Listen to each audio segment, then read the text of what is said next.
irmão, naquele dia muitos chorarão. Haverá choro, se prepara para não chorar. Não espera amanhã, porque será tarde. Haverá choro.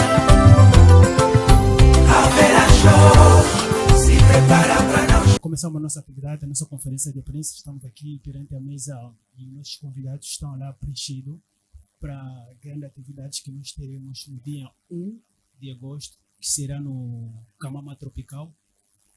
Vou começar primeiro a apresentar a mesa. Na nossa mesa temos 2 senhoras e 3 grandes senhores que estão lá na mesa. A primeira senhora que eu vou apresentar agora chama-se Joseta Guerra. Ela é a produtora de grande atividade e ela é a pastora de uma determinada religiosa, Tirano Ministro, e ela é patrocinadora oficial do programa 100% Jesus. E a sala onde nós estamos a organizar essa conferência, esse edifício faz parte da a pastora Joseta Guerra. A seguir tem a Mamã Viviane, que é a nossa celebridade, que nós teremos no dia 1 de agosto na Camama Tropical, a Mamã Viviane. Depois tem a realização dessas atividades, que temos aí o seu esposo, também ele faz parte da organização, também é uma produção, Teca Diomona Filhos. E ao lado, aqui nesse lado do Papá Teca Diomona, temos aí um dos ícones da música gospel do Congo, Papá Piso. Ele já deu muito no Congo Democrático, para quem conhece. Ao outro lado tem o irmão querido Daniel Sossola. Acho que fazem ideia de Daniel Sossola. Sossola Tangoyo. E eu, Anazawana, Daniel Sossola. É um dos convidados que também nós teremos no dia 1 de agosto. Vai fazer parte. Ainda tem convidados aí nessas atividades também, que nós vamos ter grandes grupo coral e vamos ter mais músicos que vão fazer parte daquela atividade. E eu, como irmão Giscar, também farei parte na grande atividade que nós teremos no dia 1 de agosto. Aqui nesta sala vou apresentar também canais televisivos online e jornalistas que estão aqui, que estão a fazer parte dessa conferência. Tenho aí canal Bita Gospel, ele está presente, e também tem Vitesse TV. Vitesse TV também está aí, está representado pela nossa querida irmã Marlene Kayongo. Também tem aí VGTV, está aí presente, VGTV, que está representado o nosso irmão Diogo. Também tenho aí Soleil Produção, ou Promo TV, acho que é Soleil Promo TV, é isso aí. Olga Makengo está aí presente. E também tenho Info Carlo, nosso irmão Alegria. Acho que esqueci alguns canais. O irmão que está aqui que eu não acabei de mencionar. Todos estão presentes. Ok. Nós começamos a nossa atividade, conforme eu disse, breve introdução da nossa querida. A nossa querida Mamã Viviane, ela é uma cantora gospel. Ela passou uns momentos críticos da vida dela. Ela tem um bom testemunho que ele fará naquele dia, no dia 1 de agosto. Ele continua sempre a exaltar o nome de Deus, ele continua sempre a testemunhar as maravilhas que Deus operou na vida dela.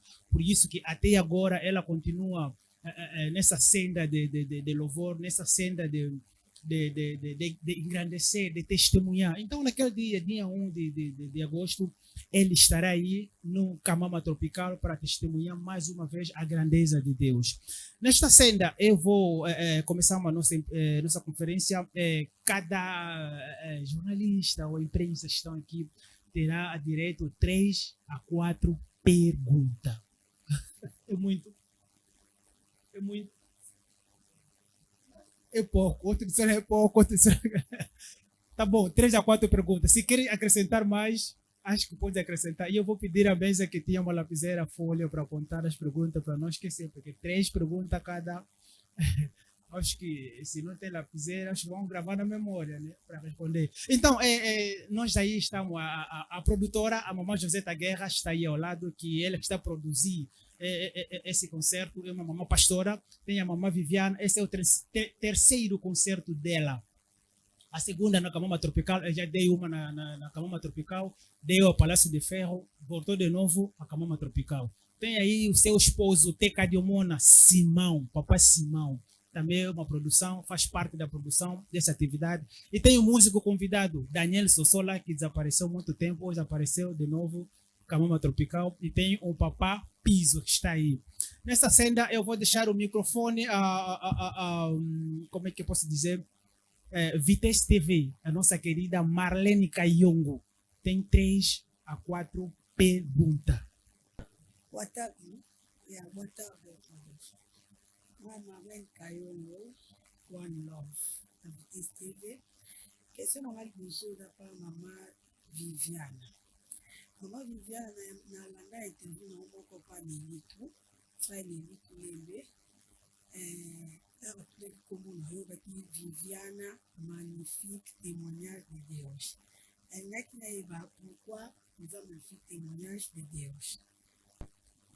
Primeiramente, eu agradeço a Deus, porque já acabei de saudar todos. Agradeço a Deus Todo-Poderoso por ter nos concedido o dia de hoje. E agradeço também a minha mamã Joseta Guerra pela oportunidade.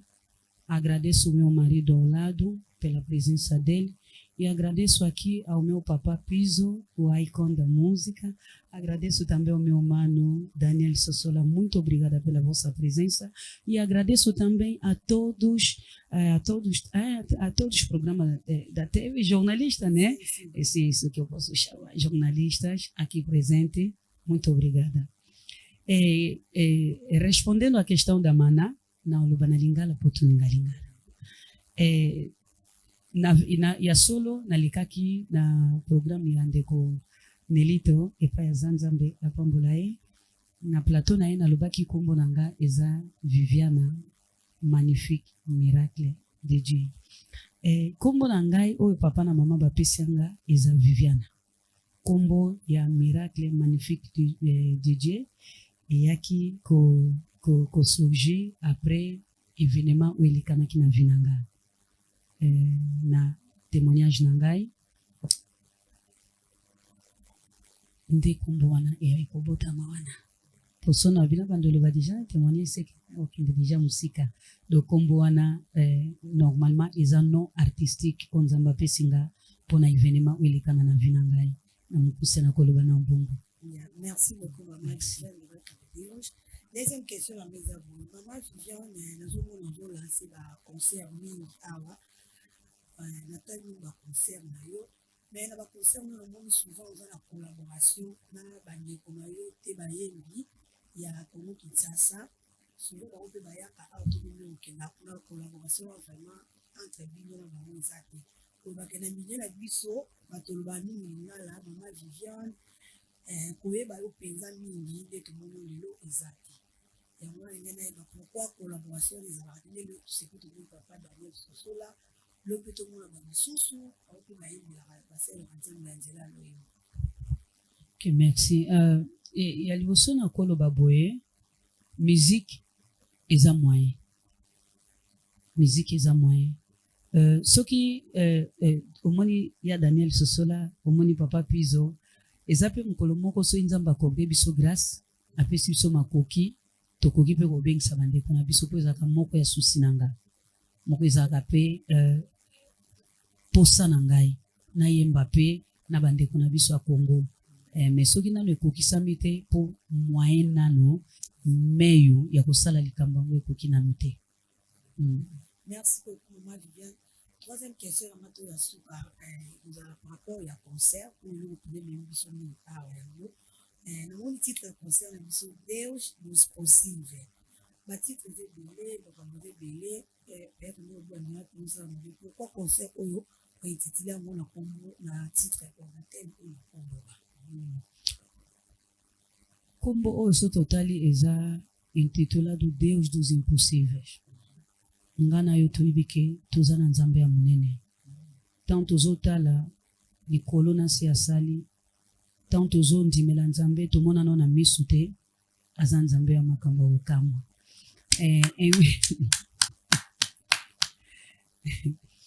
soki datie titre wana ya Deus dos impossíveis eza par rapport ya makambo oyo biso tokutani nango na vie na biso tozalaki na ba hémorragie moko ezalaki impossible bato bakata yango mais lokola ye aza nzambe ona kati ya impossibilité ye aza possible nde yango wana omoni sikoyo to englobe makambo nyonso ya minene asalela biso nde yango tolingi toporte na bana na nzambe ke toza na nzambe moko Deus dos impossible parce que na moment oyo eza na bato mingi bazokanisa ke miracle etikalaka na bible miracle lelo esalama su te ok biso toza batémoignage vivante ya koloba ke Jésus Christ aza spécialiste ya kosala bamiracle lo réponse na nga nano mokuse yango wana.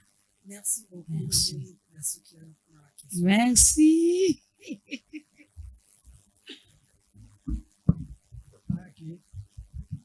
Aí quem estava aí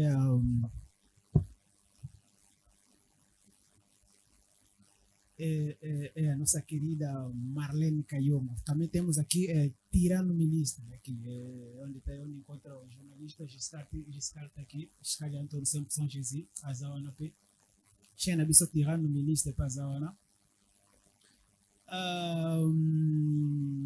Tokusani sunu mwana mbangu tozana GVTV tozawana na nosso irmão Diogo. GVTV, por favor, Diogo. O microfone é seu. 3 a 4 perguntas. Merci. Bona.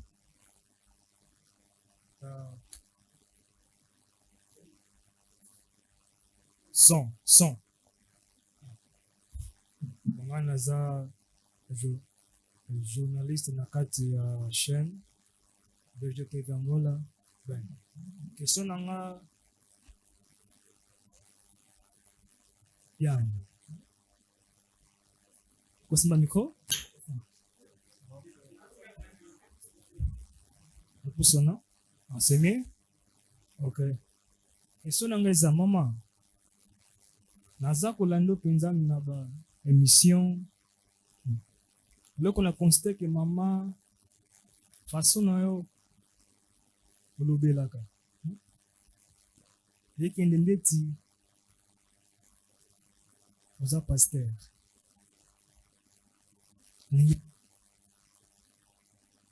Est-ce que maman ateyaka oto oyimbaka?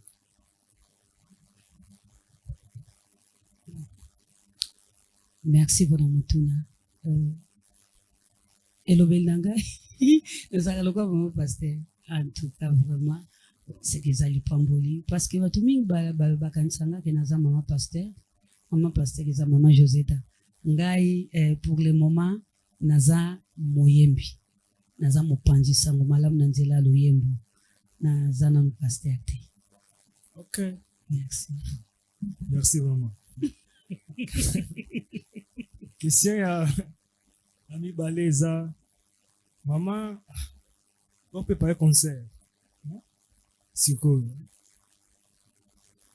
leli biso penza nini ya sika mama po na concert mikolo ekoma nzembo moko fulana yembi okuna yembi sikoyo mama Viviane leli biso nini ya sika mama ndenge olobi ba concert lelo ekoma mona nzembo moko oya yembi wana yembi elingoloba na ndenge nini oya yembi wana yembi elimbola na bien question do toloba lokwa ba cover OK ai consigo entender bon mama Viviane ndenge azaboye azana album na ye nazana album na ngai na salaka sortie officielle nango na 2021 ya Daniel Tuzaka na 2021 premier concert tozaka na Papa Pizo elekana peka na kamama na saka sortie officielle ya album na ngai. Album na ngai eza na 12 titres. Donc oyo na komema ezaka ona memaka na memaka banzembo na nga. Mais lokola tozapi na bandeko eza interdité. so bandeko basenga na yemba nzembo ya papa Piso na koyemba ngo, so bandeko basenga na yemba nzembo ya papa Daniel na koyemba ngo, mais onga nazomema na concert ya liboso naza na banzembo ya ngai po epambola libota Nzambe.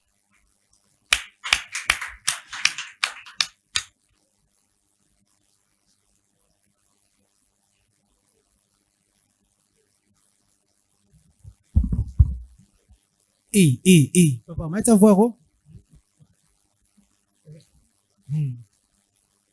Qu'est-ce que...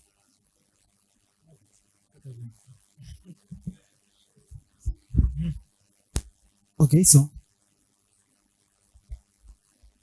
Ah, son.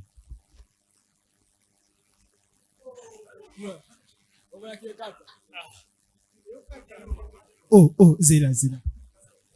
Kesera nga suka, mais moi les aider kati. Suka, et ça par rapport à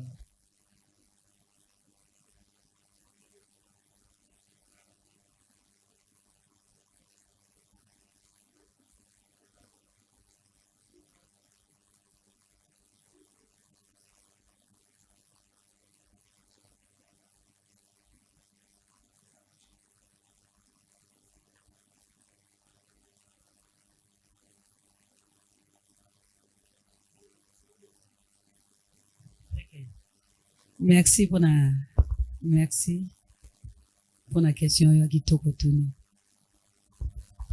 Question onga na koyanola kaka ndambo. Mutu nyonso ala na besoin mbongo. Mais mbongo esukisa pe makambo nyonso te.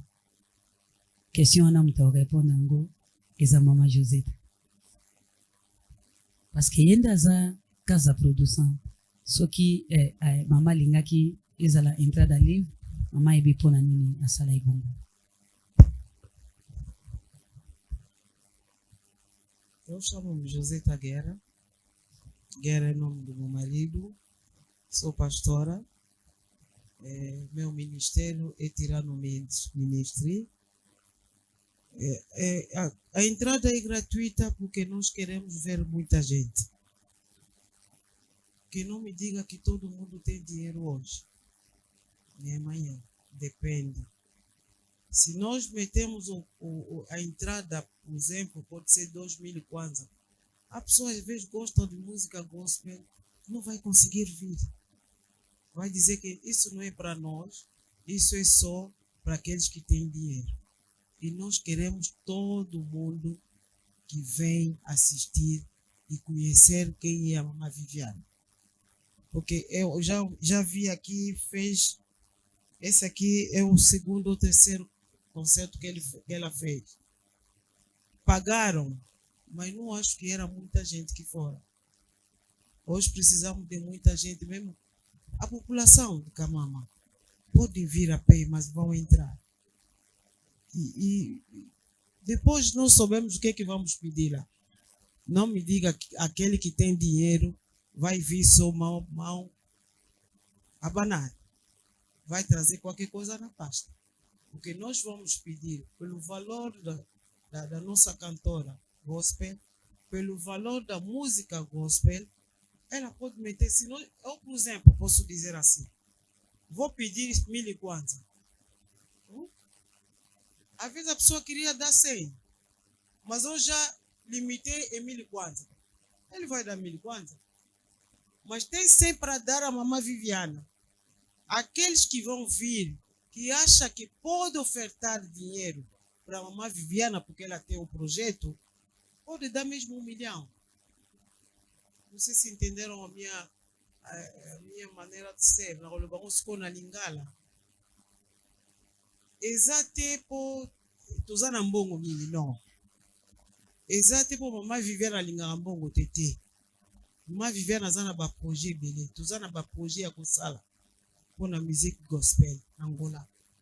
J'espère que l'école les alliés, mais na yebi angote, école la musique gospel na yebi angote. Tuzana besoin de former bateau. École moko to sala pona yango. Alors so to lobby bat ba futa et vous a limité.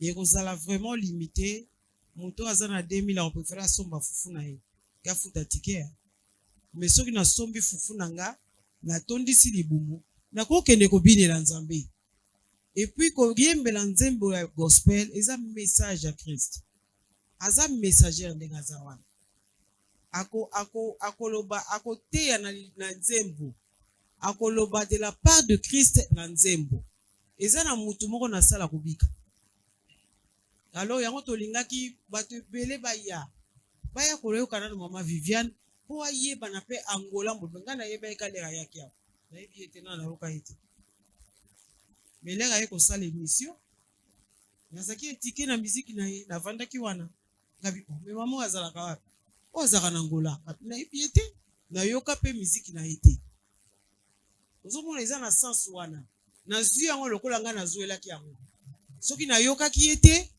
nalinga nayeba ye te me lokola nayokaki nayebi ye deja ozomona teke eza mpe publicité de la part de Christ nzambe aza na mwana ne moko tokoyebela ye na témoignage akopesa eza ya monene bao bakokota te bakozanga yango alors tolingi témoignage na ye eza na bato bamama ebele bakobika na kati ya sa.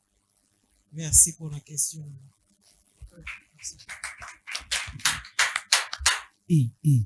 Wana nga bien ke mama social. Nga bien ke mama social. Mama ozomone nzamba tablo minene na mtu wa mama ne azala. Ndo azaba ide bile wa lobi wana un jour tozonga kaka tosa inauguration ya école ya musique wana. Tozonga kaka. Tirano ministre, le long on a posé question de suka mena journaliste mon père bien posé question donne Lucie Azana. Il y a pas 3 ou 4 questions. Mama betera ngata Daniel Sosolaro. Ok, eu tenho 2 perguntas e estas 2 perguntas vou dirigir na serva de Deus, a mamã Viviana Miracle. A minha pergunta é o seguinte: qual foi a expectativa para poder realizar este grande concerto? Será que foi por intermédio de uma visão que Deus falou na mamã Viviana, ou então foi apenas uma vontade que a mamã Viviana teve para poder realizar este grande dia? Muito obrigada, minha irmã, pela questão. Acredito eu que a irmã acabou de ouvir o que a mamã acabou de falar agora. Eu dei o concerto no ano passado, no mês de novembro, no Palácio de Ferro. Então, eu não teria mais coragem este ano de me atrever mais, fazer um concerto. Eu posso falar a verdade que não estava nos meus pensamentos, nem do meu produtor, porque sempre os concertos que eu tenho dado, o produtor é o meu marido. Então, nós, como ainda não tínhamos a casa de produção, nós não estamos a fazer, quer dizer, a bater um concurso ou um curso com as pessoas. Nós trabalhamos segundo os meios que Deus tem nos dado. Mas este ano, eu confesso que foi no dia 1 de janeiro, às 0 horas, né? Só para te dar um testemunho, que nós temos Deus dos impossíveis. Quer dizer, no dia 1, às 0 horas, no dia 31, o meu marido e os meus filhos, está aqui o pai presente, eles foram no Réveillon, na igreja. Eu pedi ao meu marido, eu disse, não, eu não vou à igreja. Eu vou orar aqui na minha casa. Porque eu tenho os meus pedidos que eu quero fazer ao meu Deus. E o pedido que eu fiz a meu Deus, eu pedi a Deus, não muita coisa, mas eu disse, eu quero te ver neste ano com surpresas na minha vida. Quer dizer, 2026 foi proclamado para mim um ano de surpresas. E quando o meu marido veio, eu lhe expliquei. Então, no dia que eu vim aqui, fui convidada aqui nesta plateia aqui, conforme a mamãe acabou de dizer. A mamãe não me conhecia. Quer dizer, um grande testemunho que eu estou aqui a dar. A mamãe não me conhecia. Eu vim aqui, passei no Iagescar, no Iagigui. Depois de eu cantar, surgiu instantaneamente a ideia deste concerto.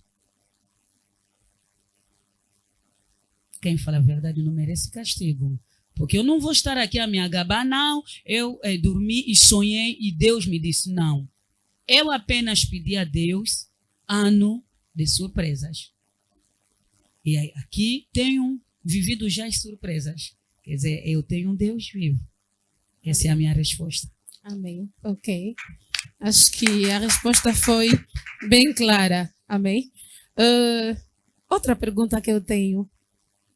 A mamãe Viviana começou a servir a Deus por uma circunstância. Como é que houve?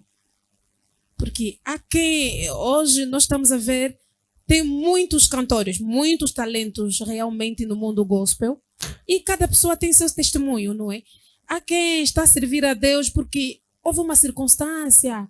Deus apertou demais, dali se rendeu. Não, a partir de agora vou servir a Deus. Qual foi a circunstância que permitiu a senhora servir a Deus no ramo do louvor e adoração? A minha resposta é assim. Eu cresci numa família cristã. Desde pequena, a minha mãe me levava à igreja, ouvindo a palavra de Deus. Pouco a pouco, ao meu crescer, aos meus 14 ou 12 anos, eu entrei no coro. Eu comecei a sentir que eu tenho o dom de cantar. Não foi por aperto de Deus. Quer dizer, eu comecei a cantar na minha infância já, no coro. Eu sou do coro, eu cantei no coro Escodom Palanca, naquela altura. E no ano 2020, no ano 1999, eu desisti do coro. Fui agora entrar numa banda, que é na banda da igreja. Na banda do Papa Antônio de Lungana. Eu fiquei primeiro na banda da igreja, mas aquela banda não tinha muita vida. Depois eu desviei um bocado, fui na banda do maestro que me ensinou como se pega o micro, Papa de Lungana, que Deus abençoe, Papa Antônio. Desde aí eu comecei a exercer o dom que Deus me deu. Quer dizer, não foi ainda por aperto.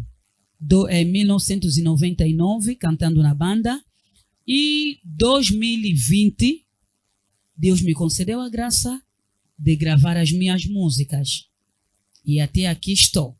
Se for por aperto, o aperto veio depois de eu exercer o trabalho de Deus. O aperto me encontrou já dentro. Eu não fui chamada por aperto. Eu fui escolhida mesmo já. Amém, amém. Muito obrigada. Muito obrigada, mamãe. A terceira pergunta vou dirigir ao servo de Deus que cantou Sosola Tangoyo. Eu creio que este álbum abençoou muita gente. Vou falar em português? A pergunta vou fazer em português ou em lingala ou francês? Em lingala melhor. Ok. Na lingina posé question dans Moussel Nanzambe parce que album Pambola Gibiso vraiment ma case.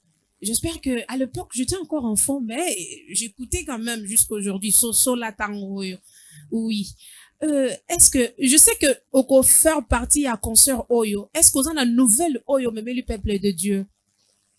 Et l'eau mon quoi sika Oye Libiso. Parce que Moutounio a déjà que frère Wayemba Soso la tango à cause de la présence. Donc cela veut dire parfois qu'on dit est-ce qu'il y a un album à Sika? Nouvelle ligne vraiment Yeli Bisso. Bon,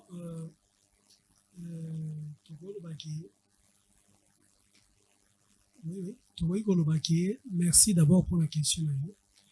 Et là, bah, Sika, mon kilo, vous m'avez arrêté. Nous sommes en train de faire. Mais, nous, qui banzé, mon père Sika Pezali, autre ça. Mais, le coup, les a, bah, tant mon limité. Ils ont presque rendu beaucoup parce qu'ils ont rendu au Sousagi Fitili na papa na maman Viviane photo y mana ipe yango à part ça sous la pesali donc moi penza ya kokota ba même ba nouveauté zali nous pas peut-être to kotia moi ni mukie peut-être na ndeto na to beta remix dango sosola tango yo to kota bilembo ya sukae kotia na bapoazo koboma na kati na lingomba bilembo ya suka kindoki eumeli na kati ya lingomba bilembo ya suka kala te bakosalela biso Yesu ya iya. Wow. Akobanda kolesa watu ba sen na kati na église. Wow. Profesi etiki na église ekotisi na ba match. Vraiment. Merci. Miséricorde. Que le Seigneur nous fasse grâce. Merci beaucoup. Merci. Merci. Bon, pour moi, c'est Ah, Lucia, c'était que c'est você.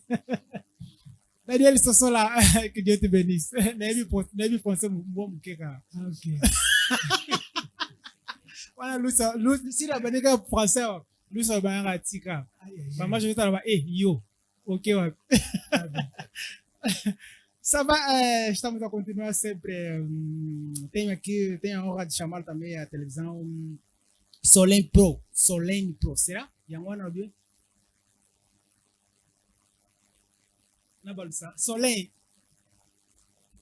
Soleil Promo TV. Oye simba mina na mama na biso journaliste kitoko Olga Makengo ngani ngobe mi koma mboka. Ane mwa class na biso te. Makengo. Ah? Te Makengo.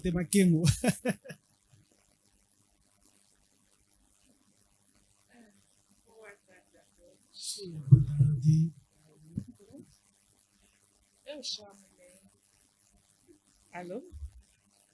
Eu chamo-me Adama do Ouro, Olga Makengo. Em francês, la Dame d'Or, Olga Makengo. Voilà. Meu Deus.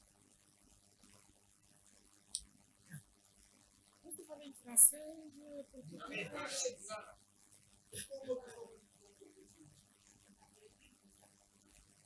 Francês não.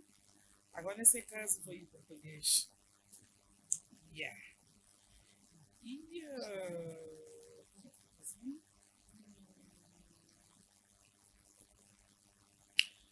E a mamãe Viviana Milagre é o nome, Miracle em francês.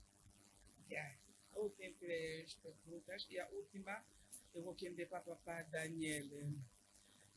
A primeira pergunta é esta, sobre o tema do concerto. Mamãe Viviana, o tema é Deus dos impossíveis. Na sua caminhada e no seu ministério, qual foi o impossível que Deus transformou em milagre na sua vida? Me deixa só acabar.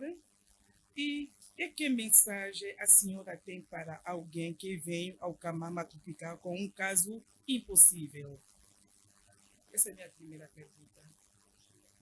Okay. Mamã Dor. Olga Makengo. Ok, muito obrigada pela questão. Essa questão parece que é a água que eu bebo todos os dias. Quer dizer, nesta questão eu posso até na copa açúcar na questão. O impossível que eu trouxe aqui nos Filhos de Deus, que aconteceu na minha vida, por isso é que veio aquele tema.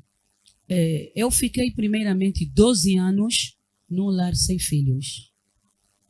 Foi impossível aos homens eu ter filhos. Mas graças a Deus, Deus nos concedeu 3 filhos. É um caso dos impossíveis. O segundo dele é que eu sou ressuscitada. Depois de 5 dias, quando eu tive o meu primeiro bebê, eu entrei em estado em coma. Quando eu entrei em estado em coma, no mesmo dia que eu entrei em estado em coma, isso aconteceu em África do Sul. Os médicos disseram que eu perdi a minha vida, que já não estava mais no mundo dos viventes. Procuraram me tirar nos aparelhos, só que não tinha família aí, que estava para dar o acordo que tem que lhe tirar. Ninguém estava para permitir. Então, naquele, vamos procurar quem vai permitir tirar dos aparelhos. Mandaram o e-mail para o meu marido. Naquela altura, ele trabalhava na província. Quando mandaram o e-mail, o marido disse: eu não estou preparado para ser viúvo. Deixam-lhe naquele aparelho até que eu descer do trabalho. Eu quero lhe ver como é que ela está naqueles aparelhos, porque eu Simão Tecadiomona, não estou preparado a ser viúvo. Então, é um caso dos impossíveis. Naquela altura, eu tinha um pastor na África do Sul, pastor Didier Obamatambo, que Deus abençoa, com a sua mulher, mamãe Mirei. Pediram aos médicos, já que estamos à espera do marido chegar, o marido não quer que lhe tiram dos aparelhos, vocês permitem que nós, de manhã e de noite, façamos a oração? Os médicos entraram em acordo com o pastor. E quando o meu marido desceu, veio aqui em Luanda, para lhe darem um visto, foi muito difícil. Ele também procurou os pastores, entraram em oração. Quer dizer, eu acordei no 4º dia.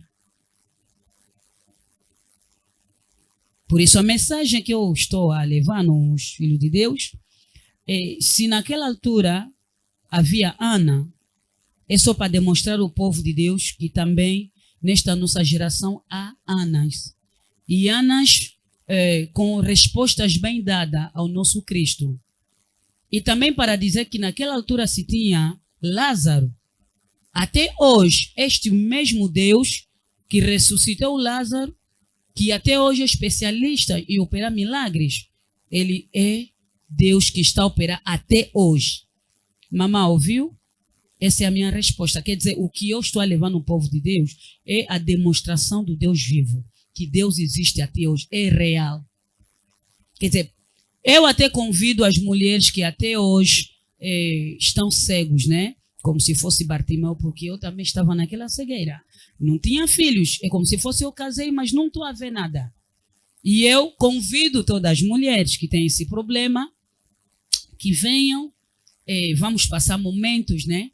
Quer dizer, Deus é Deus vivo. Ele gosta de desafios assim. Vamos desafiar o nosso Deus, aquele Deus real, e vamos ver se o caso dela não passa. Essa é a mensagem.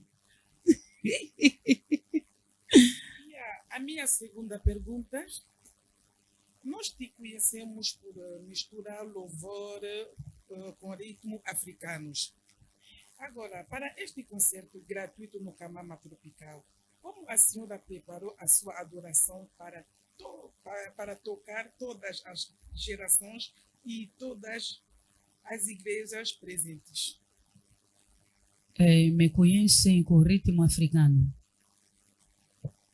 Bom, no concerto é normal, eu posso levar ritmo europeu, asiático, americano, africano, Deus é todos. Quer dizer, eu não posso me limitar, não, eu vou trazer o ritmo africano, porque eu sou africana, não. Todo o ritmo, nós vamos lá estar. Que Deus vai nos conceder a graça de tocar, eu não posso me limitar. Muito obrigada, mamãe Diana. E a última sobre o impacto. Entrada gratuita. Muitos músicos e corais convidados. Qual é o objetivo deste concerto com a Tirano Ministry e a Casa Teca de Omona e Filhos? O que a senhora quer que as pessoas levem para casa depois do dia 1 de agosto? Os convidados? A questão foi sobre os convidados? Minha pergunta é esta. Qual é o objetivo deste concerto com a Tirano Ministry e a Casa Teca de Omona e Filhos? O que a senhora quer que as pessoas levem para casa depois do dia 1? É isso que eu acabei de falar, a questão é simples. Eu posso responder assim. Nós estamos lá por Cristo. Nós convidamos por Cristo. E nós vamos viver momento com Cristo. É isso que eu acabei de dizer. Cada um, quando vai na casa dele, ele vai levar o milagre dele, vai levar aquilo que Cristo, quer dizer, preparou para ele. É como se fosse nós estamos aí com nossos pratos. Cada um vai ser servido, porque Cristo é para todos. Esse é o objetivo. Agora, eu estou olhando o lado do irmão Daniel Sossola. Irmão Daniel Sossola, je ne sais pas, ça fait longtemps, depo bibetela biso sosola ntango oyo tososola mpe ntango yango mais suite nango mpe après kososola toyebi te akoda na ngambu na yo nzambe inspiraka o lisusu te ou bien inspiration nzambe apesa kaka yango wana lokolo oyoki ke sikoyo mama Viviana Miracle azobetisa borbo nango latika na kendo diembela nayela bango remix po bainspiration eza su te nabetela bango remix bainspiration ezali mais du moins ke réalité oyo tozopase mikolo batango oyo nde ezosala mpasi parce que actuellement baproducteur baza te ozomona baproducteur omoni ntango akala ezalaka ndenge osali eloko obike no nde nasali boye naomema na maison tel bayoka après baproduire yo mais lelo eza su te lelo ekomi vraiment ke donc motu po asimama po aproduire loba nayebi te mais eza kaka mpasi me bamission tozoka baobima lelo nini ekomi aifo perso waka moto akoti studio ye moko atie bamoye na ye enregistre asali nde kaka ekokosala e apres yango apres sosola banzembo ezalaki mo ebele tosalaki deuxième album bai na 2008 e parmi yango ezalaki na nzembo moko oyo bato ebele mpe bazwa yango balola mpe na ndenge na bango mpe basala mpe nzembo neti nazala nzambe oyo aleki banzambe nyonso ozomona deuxième omo boye nasalaki yango bana 2003 ti ekobima album oyo ebima na 2008 bon après eblingi bazwi batie bayigwe bakotina ndenge na bango gloire à dieu kaka na ndenge esala bango mais du moins ke oyo tozotala kaka soki nzambe apesi inspiration mosusu ebima banzembo eza yango ebele mais mpona mama na biso Viviane vraiment oyo nakobenga ye donc aza ndeko mpenza oyo nzambe apesi nga na papa Pizo bazali naza ma entouré mpenza na bandeko na ngai papa Pizo azali notre papa oyo baza ntango bazoyemba asekwi biso bana mike na banzembo na bango esimba biso esunga etonga biso makasi papa aza wana soka mwe likambo Daniel yaka yo eloko nini osali boye kosalaka boye te conseil Viviane mpe aza ser moko tellement azoyembela nzambe mpe bien tokuta yaya Daniel nakenda mpe na ndako na ye tosolaka mwa question akotuna nga mpe na répondre ye mwa boye mwa technique vocale nakoti ye mwa boye donc po à part yango naza mpe professeur mpe ya musique donc tosunganaka na ndenge eza bongo donc toencadraka naka na baprière mpe na makambo ebele donc yango wana eza ndeko vraiment nzambe apesi nga akoki kotika nga te lokola projet alaki aintéressé mpe nga mpe yango tozosala mosala yango toujours merci beaucoup yeah.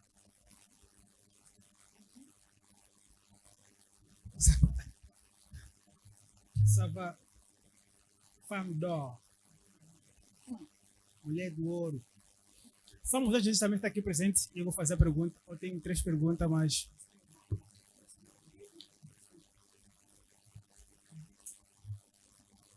Ok, podemos, né? Tô ligado. Ok. Daniel Sosola, não atende aqui. Anda aqui na eu. Tô vendo, né? Ça va. 100% Jesus também está aqui. Tenho 3 perguntas a fazer. E vou fazer uma na produtora, uma na mamãe Viviana e uma no papá Pizo. Vou começar na produtora, mamãe Joseta Guerra.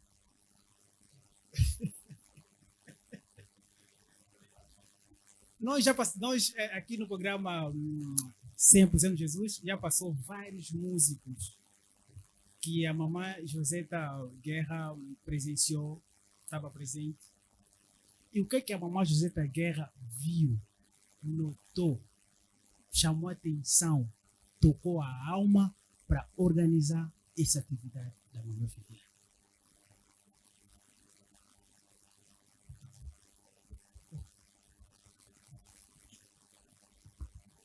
Question Noël Makassi, mais je vais essayer de répondre. Oui, studio est à 100% Jésus. C'est studio moko ibutami na église évangélique Tirano. Eza projet moko toloba na Nzambe moto akoya awa akosala na ye programme me Nzambe yo nde tokolakisa ye soki aza vrai. Il y a beaucoup de fois nga nayembaka me nayembaka te na compose nakoyoka nzembo nde nayembi yango na ndenge na nga. Nakendaka baeglise ebele soki balingi nayemba nayembi na nga me na composa te mpo na nga namonaka teke na musicien ya gospel nayebi kaka nayembelaka Nzambe. Mpo na bato nyonso baye awa je crois eza kaka mama Viviane te, eza na bato mosusu bayaka awa nga nalobaka na kati na nga Saint Esprit lobelanga soki ye aza yanga. Okomona esalaka lokola je sais pas comment dire ça, liaison moko.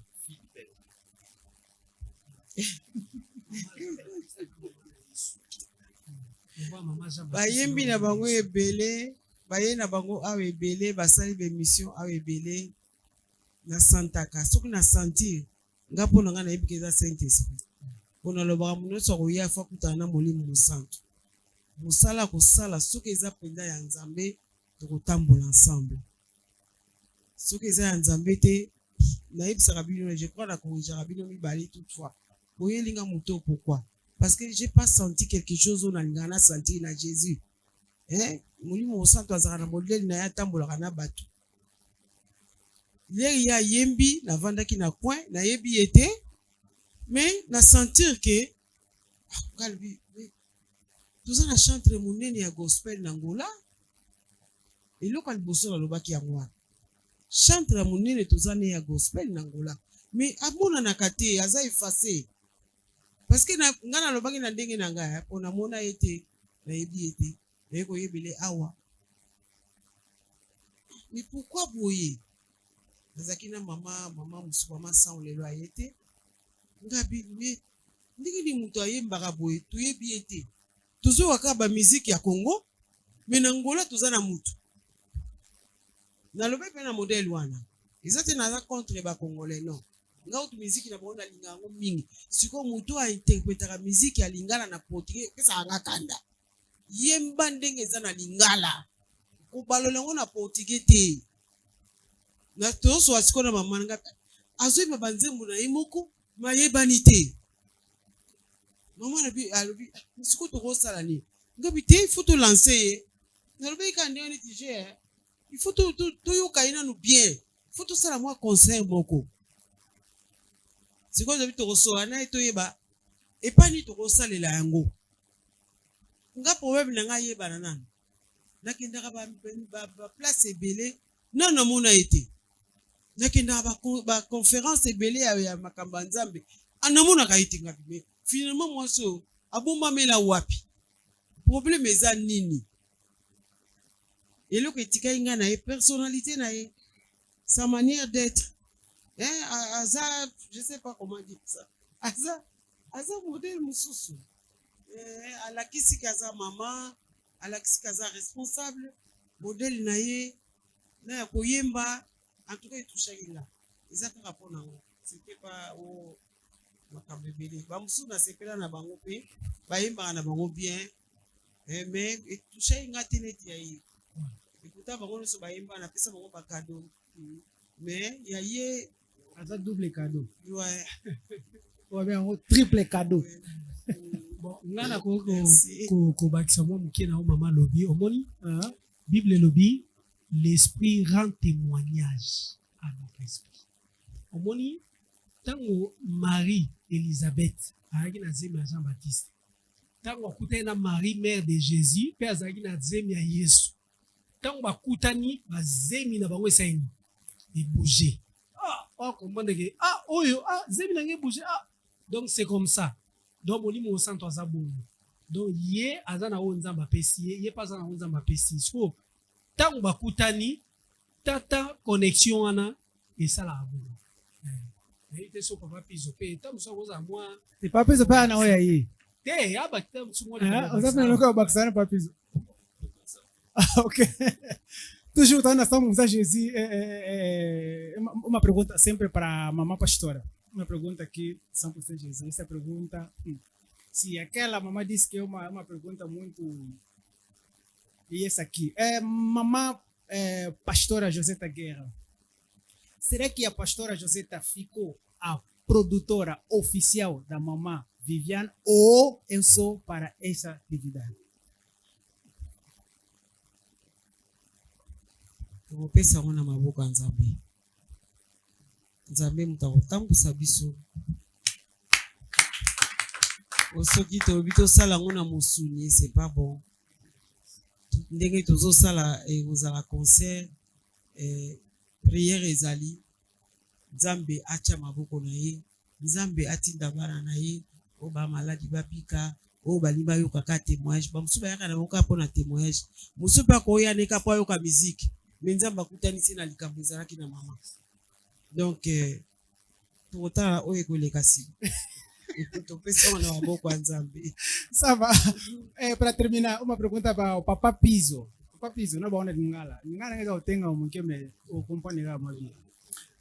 Papa Piso, na mona eu medo quando ba concert ya Mama Viviane. Medo foi ozalaka kaka. Será que ya mwana o ndo wana biso Olga Makengo abeta ki papa sosola bozo diembela mingi. Bozo diembela. Baloba angolais comme cimetière ba musicien. Papa Piso pour donc ulungwe na Congo oyena yo oyeno pe na Angola olali na yo tiki no ko composer otiki no nyonso obayene kwa ko diembela Mama Viviane. Merci.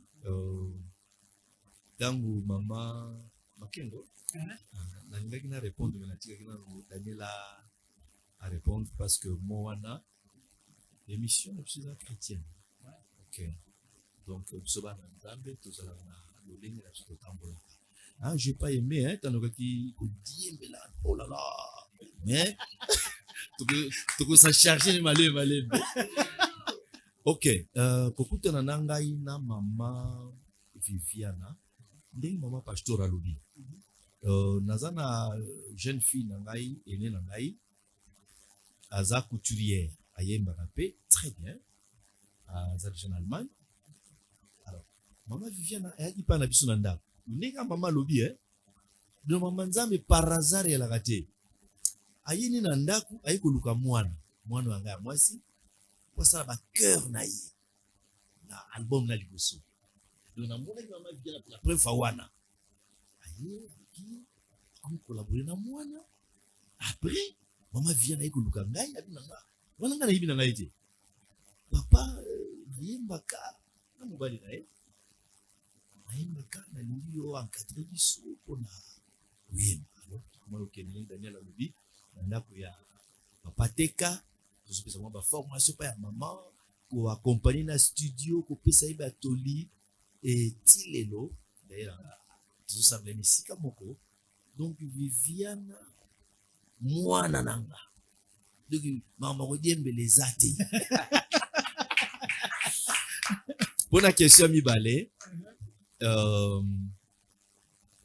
to travaillaki na Congo la grâce de Dieu na falesi du Charles Mombaya papa mente et lelo pour l'information na bino ezadi ya oitu nde mokolo na bala mokolo tobalaki lelo tozosala 37 ans de mariage mwasi nanga aza envie mama l'a dit aza envie viana yebi wana mère na bango lelo tozosala 37 ans de mariage papa tant toye na Angola toye na cimetière te yebike bino bozalaki bana mike ndenge Mama Makengo alobaki awa ntango ba Daniel bazoyemba ntango mosusu tozoyemba ntango nga nazoyemba Daniel aza mwana moke ntango Daniel azoyemba Mama Makengo aza mwana moke donc vous comprendre que Papa Piso naosala déjà 66 ans 66 ans d'âge papa nalobaka nakotika koyemba na cercueil ti lelo tozo travailler ti lelo tozo yemba Daniel tokene mimi kisasa tozo continuer na na obra de Deus ndenge papa Daniel alobi problème toza nango ya mama milagre faut kotonda nzambe mpona mama pastora donc soki ozwi producteur faut kokumisa nzambe donc tosalaka ba autoproduction papa bavalise bamal ya banzembo etondi biso ya ekobima eza ebele kadadia nzambe apesaka donc toza wana soki mama vive na kutere na biso ezala bala sur le fait tozalaki wana toke neti nga nakende koyemba te ndenge kotala mwana nanga eza kaka te po apesa oconvite mpo kende koyemba ozomona donc apesa convite apesa te nakokende koadore nzambe nanga mpo tokende koadore ya donc neti le premier tokokende toza na programme tokoadore nzambe elongo na mama papa toza toujours wana tosanzola yesu tokumisa yesu donc voyez voyez ali bien on toyoka ngo ça va donc c'est la reta finale ya conférence na biso to tikali kaka na quelques chaînes toza wana na info Carlo toza wana na te question mana alegria tena Boa tarde a todos. Boa tarde. C'est Alegria Carlos, lecteur de la presse angolaise. On va la question à moi à papa na biso. Oyembela biso nous polisa biso. Lelo monde changé. Tozalaki na bande cassette, tokomi na ba CD, lelo tokomi na ba pen drive. Ni nango ko bénéficier na album wana o bimisaka na temps. Parce que etikala album moko est référence financièrement yo moko au bénéfice à part bana nzambe ko pamba financièrement na album wana yo moko au bénéfice bon nakoloba eza facilité nakoloba pourquoi parce que makambo ezalaki mo ebele tozowenda temps tozo aborde kaka mo oke parce que na libandeli oyebani nanu te bayebi yo te eloko moko te bayoki yo pe te donc oza pressé mpenza te mpo obénéficie quelque chose mpo biso tolandi bapapa pizo na nsima baseri ya bapapa pizo bacasete baseri ya bapapa pizo basede me mpenza te baseri na biso sikoyo nde sede ekoya mwa eye kosala mwani donc ere moko otie nzembo yango omoni nzembo yango mpeza nzembo moko boye telema ezoloba baverité mingi ezoadresse na bapaster ebele ezoadresse ezalaki facile te mpo ondimama omonake soki obeti yango nayebi ke na campagne mo elekaka ya na palais du peuple gouverneur mozungu ayaka ntango ayoki nabeta nzembo wana gouverneur mozungu agangi atelemi abini abobingelanga frère wana yokolo nzembo oyo nga na koproduire yango mais ekoma na ntango oyo mpo aproduire yango ebalongoli donc ekoma makambo ebele vraiment donc na baproducteur mosusu mpe bazwaki cd cassette wana bafani nango bayoki mosusu alobi na ngai surtout baproducteur chrétien balingaki yango te babi yo te yo ofini basala ya nzambe album wana eosomama te fo topesa osu mbongo okota studio olongola parti olobeli mpona basala ya nzambe omoni bon ekomai mwa pasi nga mpe na ndinga bon totala kaka mais producteur moko place azali vraiment papa Placide nzambe apambola ye aza na ye payen azalaki ancien joueur ya kala bon azalaki producteur ya banyoka ndongo banini tusa ntango aye abandaki koproduire ya bongo ya fulangi ya papa weba wana na bacomédien ntango azoproduire bacomédien banini siko ntango ayaki bayokisi ye kasete wana bi nzembo oyo ndenge lwambo boye avandisi siko bacomédien nyonso ntango avandisi bacomédien ayokisi bacomédien abi koyoka na nzembo bacomédien bakangi babi oyo eza bombe zwa yango mpenza ekosimba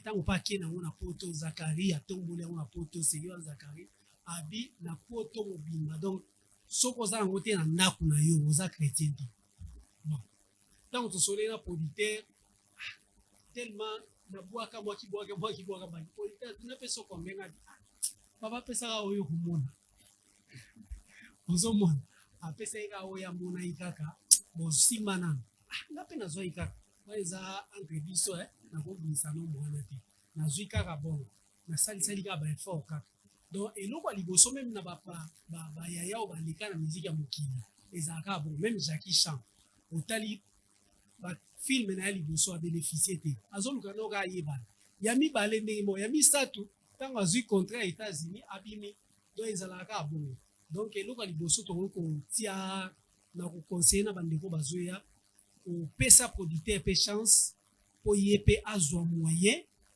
biso tokanisaka kaka soki aproducteur azoteka azwi mbongo ebele mais yo ozoyo ateka ye mpe abimisi epuis mbongo wana ntango ye azozwa ifo akota su na bachaîne mosusu mpo afuta lisusu mpo apusa oka okende liboso ozomona donc en tout cas mpona koloba eloko na bénéficiaire makasi eza nano spirituellement bana nzambe ebele babongwani donc osola mana mutu moto azalaki producteur abana okebo complice production mwasi na ye ayebisinga bie aparti ya poto ntango ayoki nzembo wana akangi mpe na bare alobi en tout cas na oteka su masanga te nasambela ame natekaka kaka masanga atiki ozomona donc bato babongwani mo ebele na kati ya taxi moto atali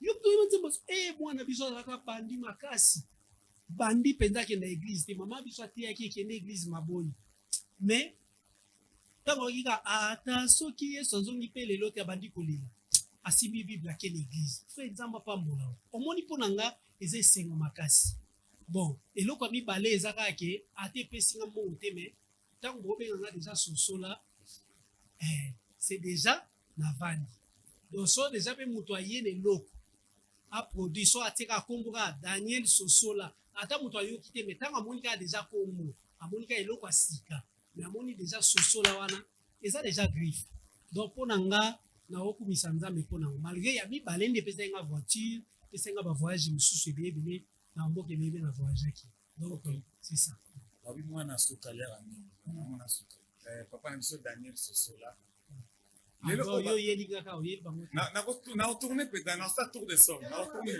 donc na mwana suka mwana suka lera mingi papa na biso lelo ba réalité oyo oyembaka na nzembo wana lelo ndenge oyembelaka na époque wana na oto vivre lelo omoni message na yo réduire mwanda to ebakisi lisusu oto vivre lelo te bon nakoloba ke eza profession epesamaka epuis ezokokisama donc ezokokisama ezokende mpenza kosala mpe ezobima susu kutu ya ebele lisusu donc na makambo mosusu kutu nayembaka esalamaka te me lelo meko mosalama donc ekomonga mpasi tozotalela kaka nzambe so eza te ok en tout cas merci nayeba mama na biso na pasteur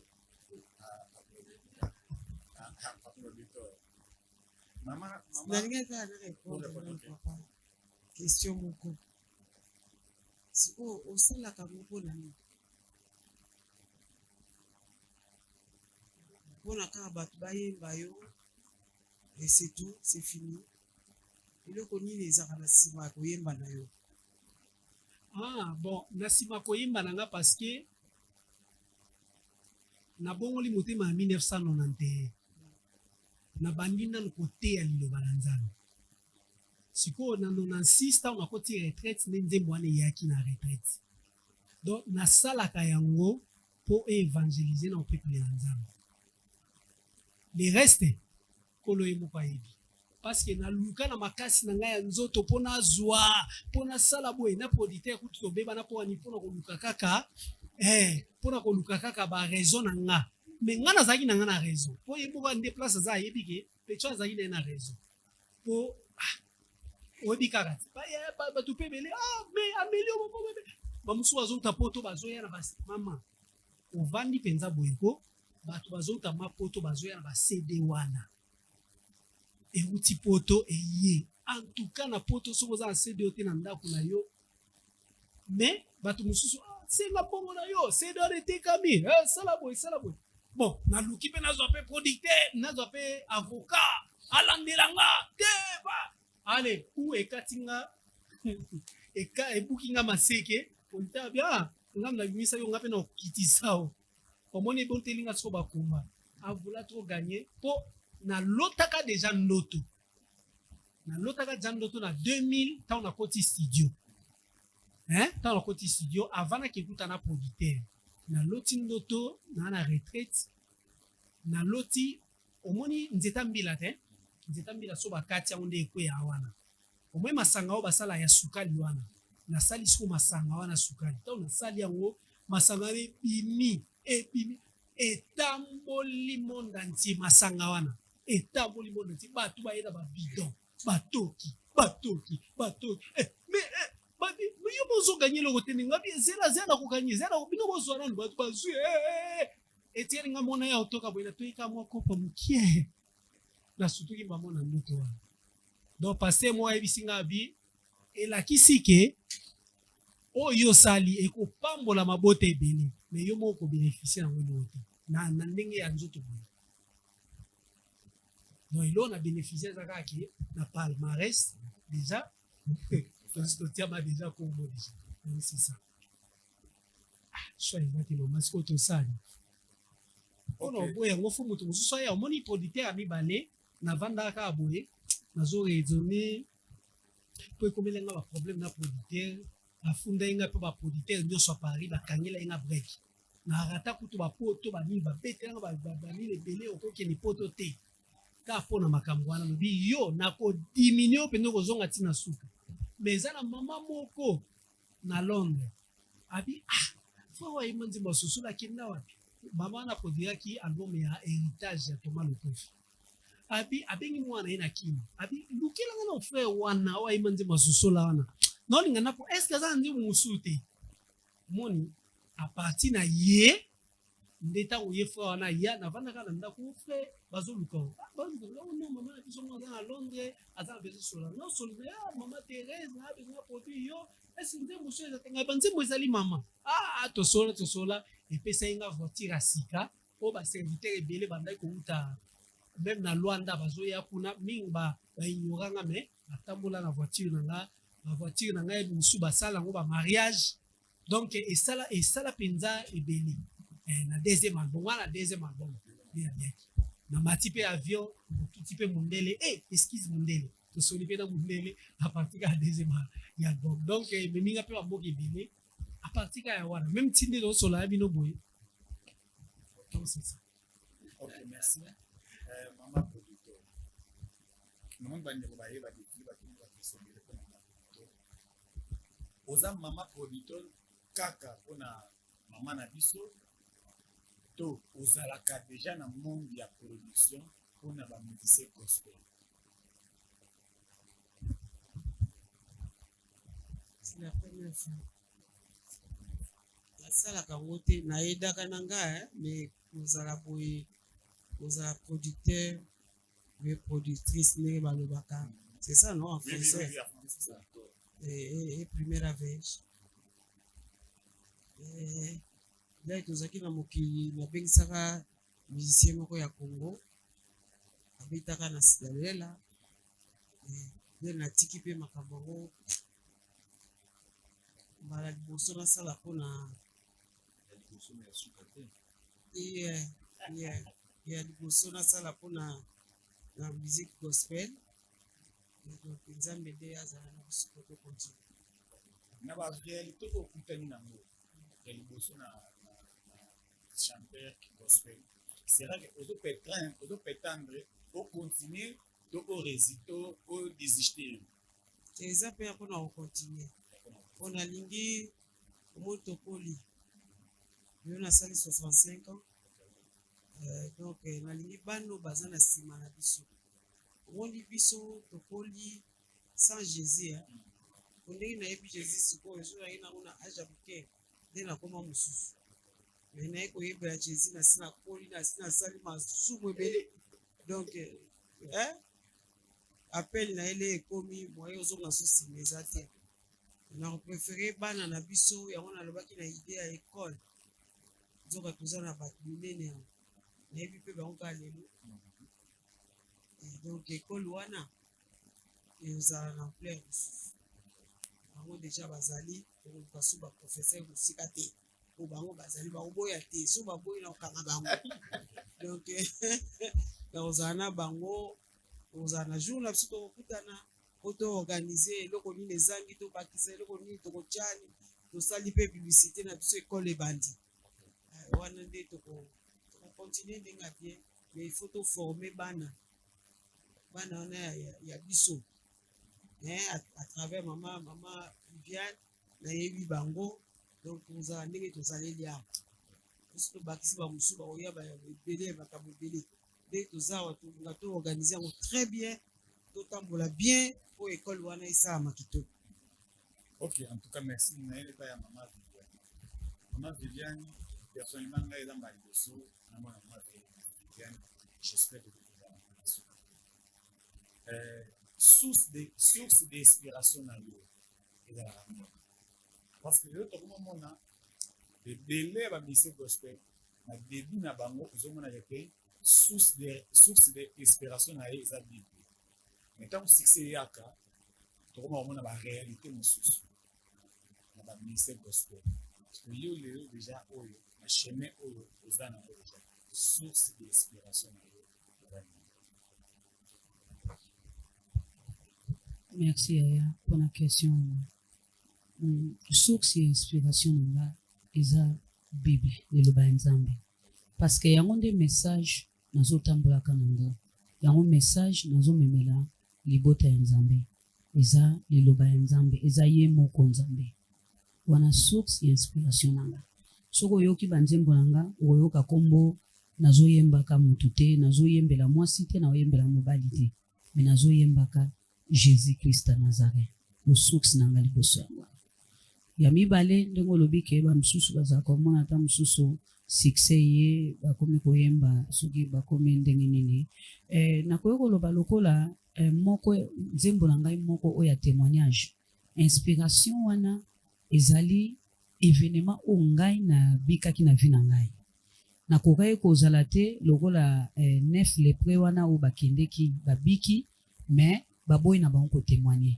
Nga naza parmi ya moko oyo ayaki 9 bakeme moko wana reconnaître ke nazaki maladi me nabiki eza lokola ngai.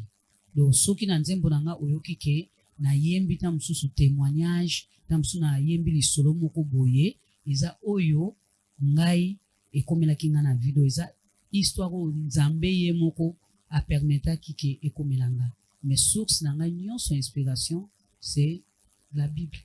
Source d'inspiration dans la Bible, na comme la question na suka na soka pera epana lelo oyo même ata na ministère pasteur oazoya to évangéliste oazoya azana idole na ye ayebi ke ndenge ateyaka boye idole na ngeza c'est pasteur mali liboso lelo mama Viviane na musique gospel idole na ye. Bon, naza na idole te. Naza mama Viviane. Naza na idole te. Ngai naza mama Viviane. Na ye lokola mama Viviane. Elongolo pete ke msusu kolanda musicien oyo avant na mama Viviane. Si bazali na bango. Eko pesa ngape courage. Un jour ngape puisque ye. Bazali na bango wana ezanga te. Ponde lobi idol. Tanga nazaki koyemba, tanga nazoye kola koyemba, na bandai ko seprami koyemba nzembo ya mama Lombongo, nazai ko seprami koyemba nzembo ya mama Magimisam. Bande kona biso mibale wana. So totali na ba musicien ya Angola awa, nazai ko seprami koyemba nzembo ya Ma Sofia. Bangonde bande kona bando sepela koyemba nzembo na bango. Ndengo lobike lelo ezambala liboso moni ke ngolu ebetelinga porte parce que nga nazopesa pe nzambe merci lokola oshite déjà okomi na question ya suka na ebite osilisi question na yo nga nalingi sikoyo na loba boye napesi nzambe merci mingi mpona nyonso oyo ezosalamela nga na vie ngai na kanaki yango te. Nzambe nde azomema ngai ti bisika oyo lelo toza. Yango napesi Nzambe merci. Baoyo bayeba ye nga mpe te lelo na nzela kaka ya mosala oyo Nzambe apesi nga babandi mpe koyeba ngai ndenge bandeko bolobi awa ba TV ebele boye awa eza facile te kozala liboso ya bakamera ebele boye. Napesi Nzambe merci mpona yango. Ya Giscard osanga sino lingo lobele omoko ezangi. Bon, chegamos, eu não sei se o papai Teca de Obona tem. Não, hoje não. Hoje já as portas já a cabeça já. Mama Marlene, não é questão para papai. Zela. Mama Marlene, Ana questão, Ana Vite.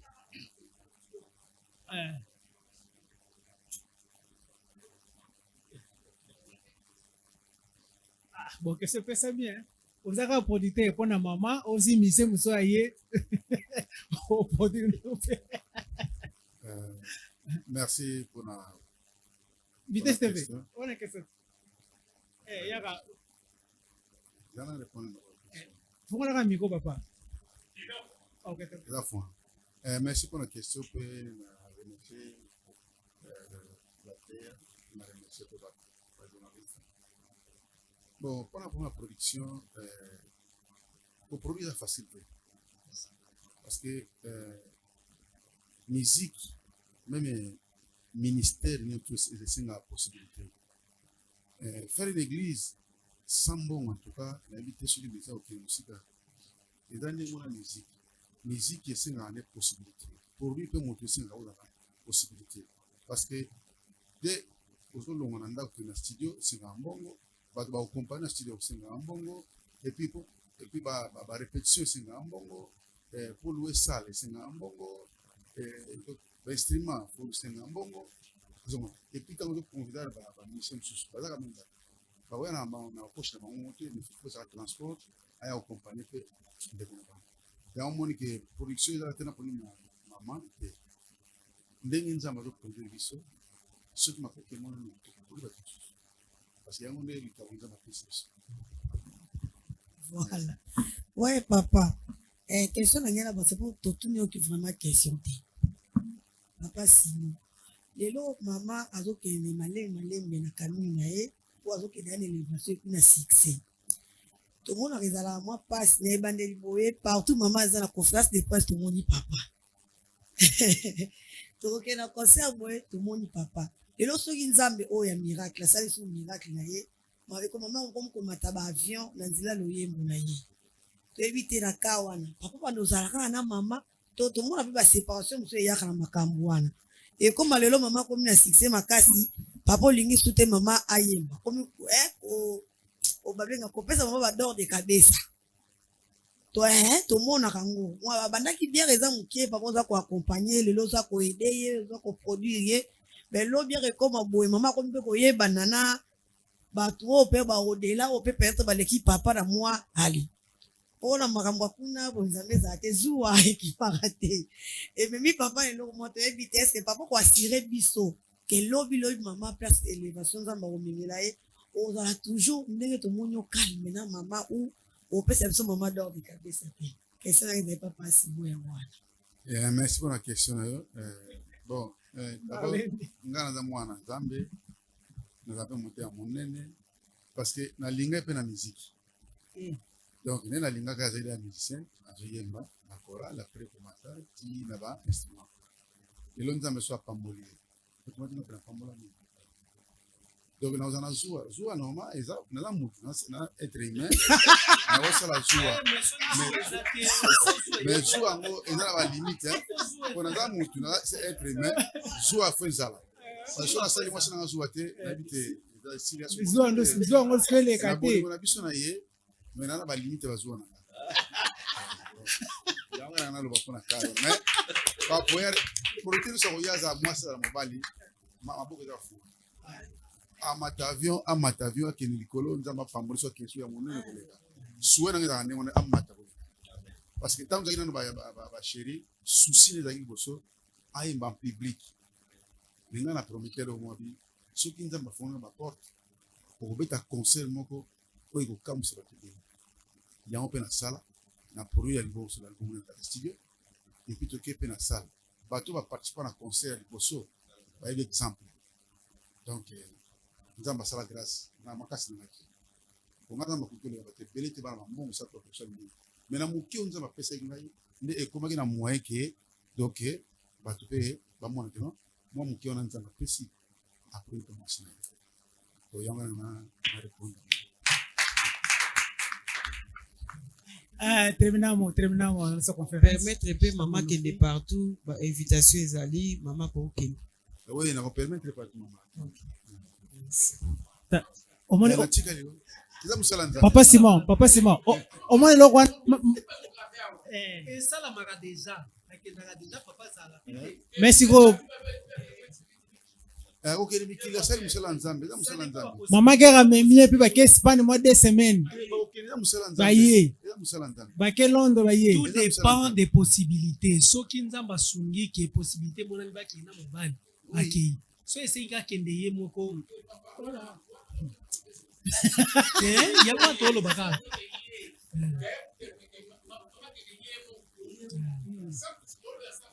Maman kende ye moko père tigala. Bon, faut étudier les paramètres. Mais oui. C'est comme une fille. Il faut étudier les paramètres. C'est comme une fille. Pour avoir terminé notre conférence.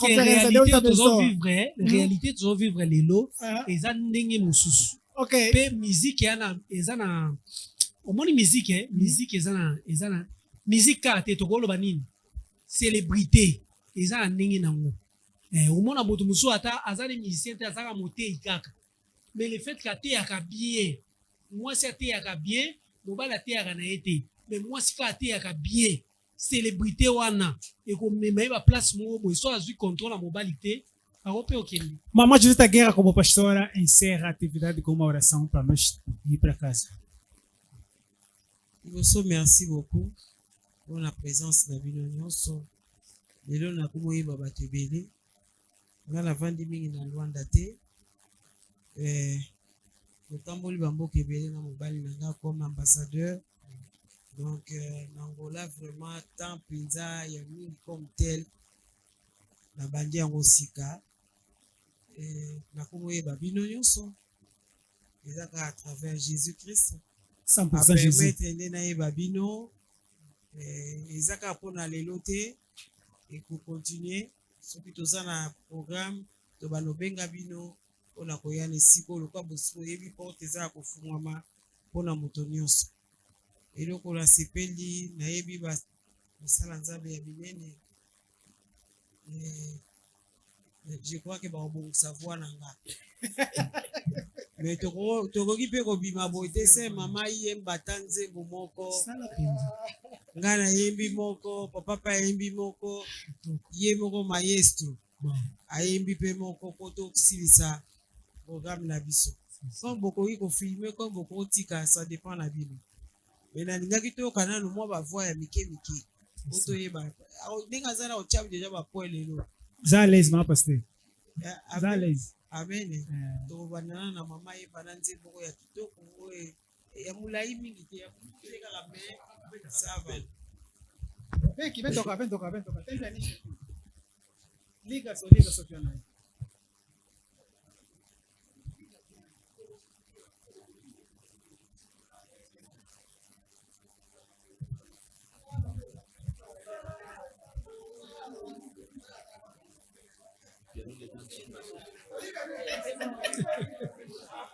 Vocal kaka, koye magadi maye vocal.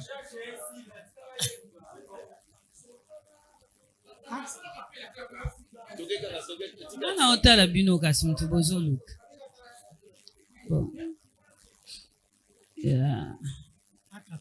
Musique Sans instrument.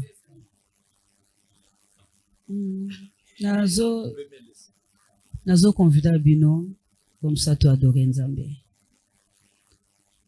You are Alpha and Omega. Oh, Shama, Shama, Shama. You are Alpha and Omega. Oh, Shama, Shama, Shama. Oh, Shama, Shama, Shama,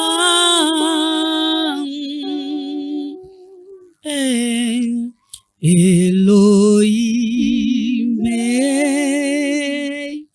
Adonai,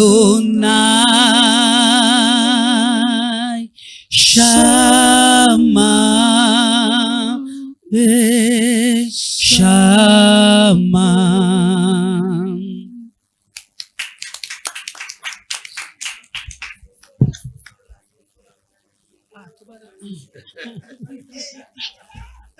Satana yebi eke kozonga na Yesu esi ekoki.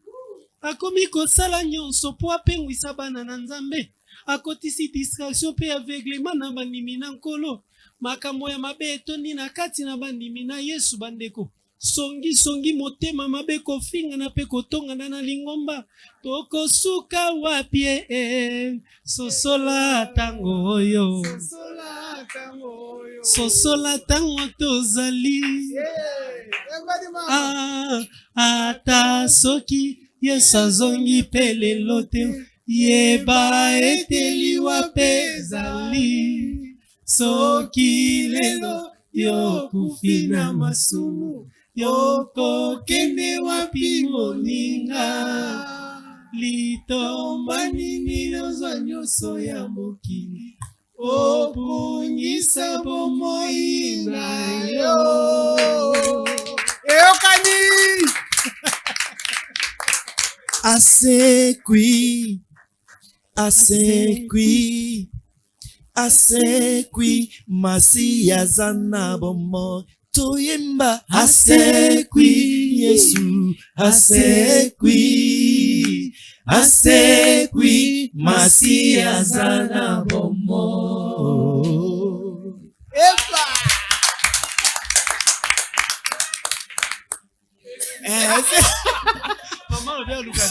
Tenez comme moi, productrice. Productrice. Papa choriste. Papa choriste. Choriste. Choriste yeba. Nanu nayoka te. Be mokolo moko te. Nakomona. Basundolanga oyo yayo Yesu tina nini navanda musika na yo Papa libanda na yo kufa libanda na yo pasi libanda na yo kufa libanda na yo pasi. Je n'ai jamais vu un homme comme toi, Jésus, mourir pour moi. Il y aura des lourds. Un homme comme toi, Jésus, mourir pour moi. Nazalaki moto pamba, katina mokilio. Nani akopesanga valere na miso ya bato. Yesu yo lokotinga na poto na fulo ayo ngengisinga yawe na miso ya bato. Oza malamu Papa, oza malamu amen. Yokani. Mama irmão, naquele dia muitos chorarão. Haverá choro, se prepara para não chorar.